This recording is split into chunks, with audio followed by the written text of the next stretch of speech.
বানান যায় এবং বন্দরলাই জায়গা চিগুগুলি লিখে ইন্ডিয়ান দি ওইব ওইলি কক্সবাজার আরো দক্ষিণাত্তন শুরু করি পুরা জায়গা সারা বাংলাদেশের পক্ষতুন পুরা জায়গা তোমার এই এলাকার জায়গা সম্পূর্ণ পরিবর্তন হয়ে যাবে ইয়ান হলে বহু রকমের চিন্তা ভাবনা করে আরো তারা লোক বুঝিস যাতে তাড়াতাড়ি হাসকার শুরু করে যায় বহুত বছর ধরে ঘুরে সরকারের হাতত একবার ফেললে সহজে ভাই নয় এই ফেসর ফক্টর বদল করে যাবে বেয়া গুণের এবার ফেস খুঁজতে আসে কিন্তু বাইরে অন্য যায় তুমি বাইর করি এর এখন ডলে কেনে খাম্মান শুরু করে দন যায় ওইলে তৈলে ব্যাগ গুণ লাগে লাভ দেশের লেগে লাভ বিদেশের লেগে লাভ ব্যাগ গুণ লাভ জিয়ান কইতাম আসিলাম যে ধরো আর বাংলাদেশের বিরাট সমুদ্র পাই আমরা নেপালের মতো দেশে তখন সমুদ্র নাই ইয়ান তার কোয়াল ভাঙা সমুদ্র নতাইলে তার দুনিয়ার যোগাযোগ আর না থাকে ট্রেন করি আর কত মালা নিয়ে যাবে সমুদ্র হইলে আসল জায়গা দুনিয়ার ব্যবসা করেন বলে সমুদ্র লাগে ভুটান রলেও জায়গা নেই সমুদ্র নেই আর ভারতের যে সেভেন সিস্টার যে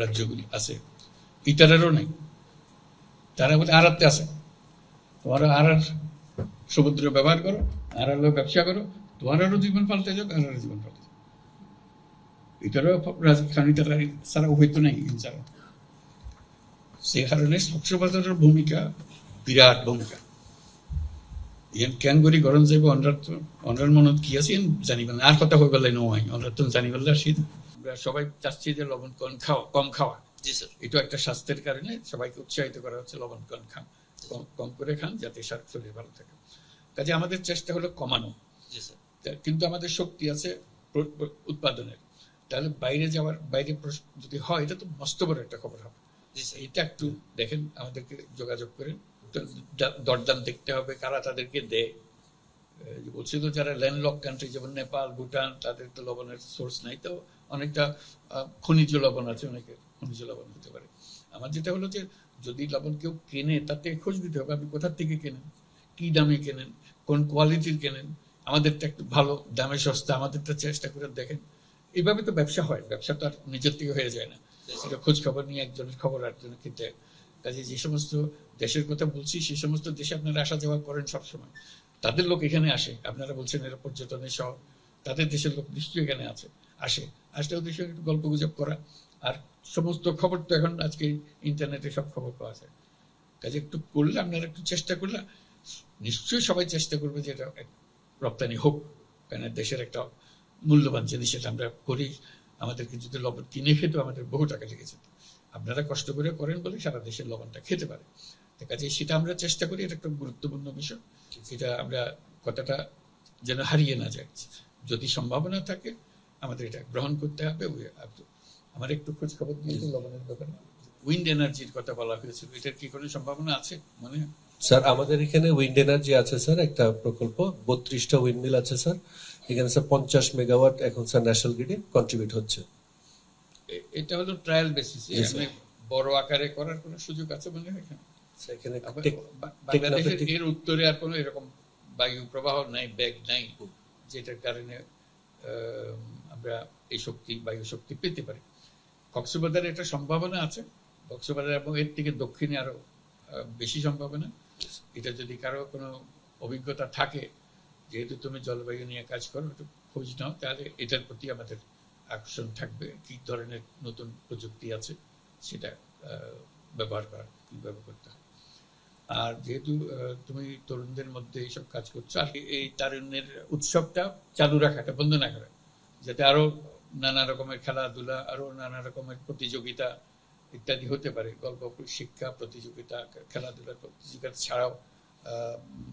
গল্প লেখার প্রতিযোগিতা গল্প বলার প্রতিযোগিতা তারুণ্য যা যা পছন্দ করে ডিজাইন প্রতিযোগিতা ক্রিয়েটিভ আর্টস প্রতিযোগিতা ইত্যাদি এগুলো করার জন্য তো তোমরা মনে করলে আমরা সেটা চালু রাখবো যাতে করে বাকি বছরের বাকি মাসগুলো যেগুলো আছে তার জন্য আমরা একটা প্রকল্প নিয়ে আসতে পারি এই ব্যাপারে পরামর্শ থাকলে আমাদেরকে বলো আমরা সেগুলো গ্রহণ করে সবাইকে জানিয়ে দেবো।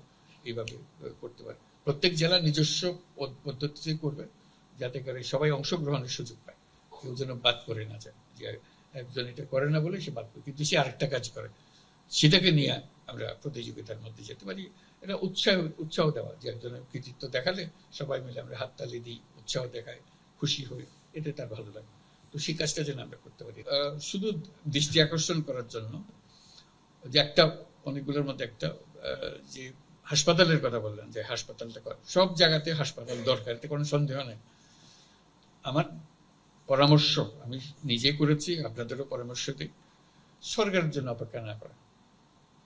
সরকারের হাসপাতাল মানে আরেকটা বিপদের বোঝা আপনারা ঘাড়ে চাপবেন।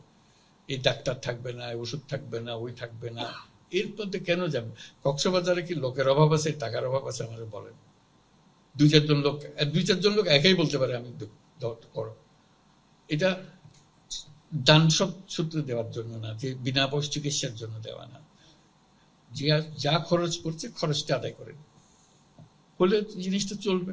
আপনার টাকা আপনার কাছে ফেরত চলে আসবে, যেহেতু আপনি যে বিনিয়োগটা করেছেন, বিনিয়োগের টাকা আস্তে আস্তে ফেরত চলে আসবে। এটা হাসপাতাল চলতে থাকবে, যেহেতু মানুষ পয়সা দিয়ে করে, চিকিৎসাটা পায়। সরকারি চিকিৎসার সমস্যা হচ্ছে আপনি যেটা চাচ্ছেন সেটা পাচ্ছেন না, ডাক্তার নেই। আমাদের কাছে বহু হাসপাতাল পড়ে আছে, কোন ডাক্তার নেই।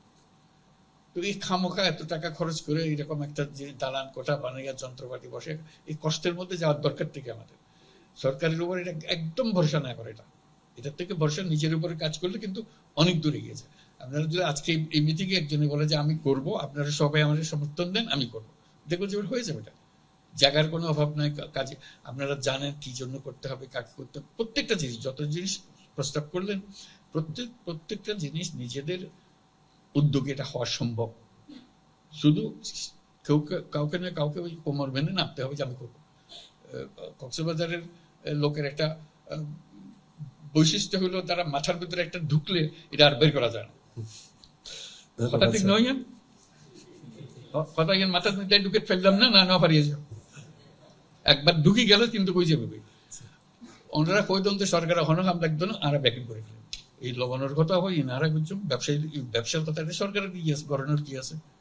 আর একটা বুদ্ধি কম সরকারের, তো আর বেশি বুঝি সরকার। সরকার তো কোনোদিন লবণ এক সিমটা লবণ কোনোদিন ফয়দা নেওয়া করে, আর তো গজ্জি আরা জানি লবণের কি জিনিস।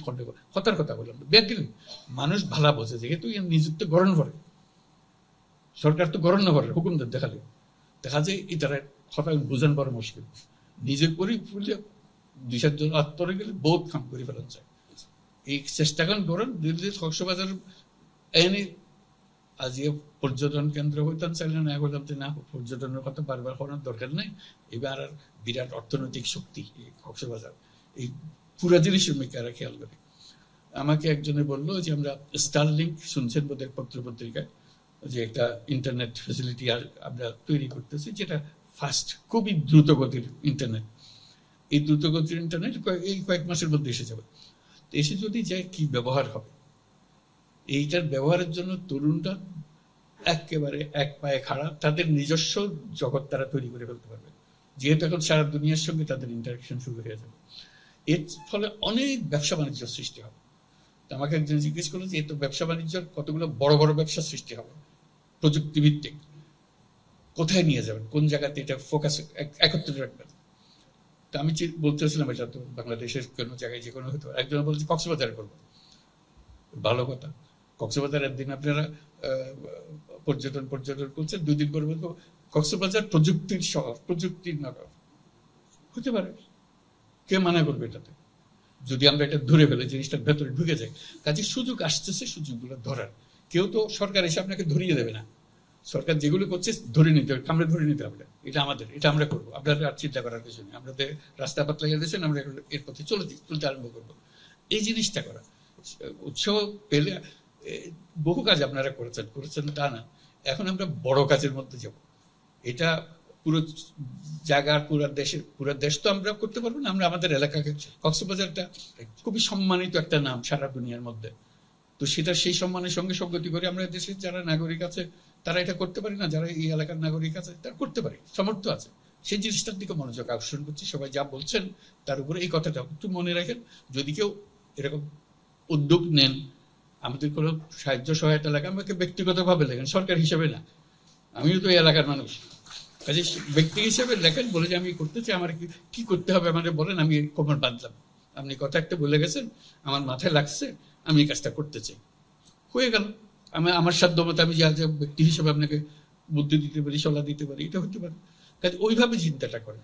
সরকারের কাছে ফর্দ দিতে দিতে হয়রান হয়ে যাবেন, এটা কোনো কোথায় যে হারিয়ে যাবে এইসব ফর্দ।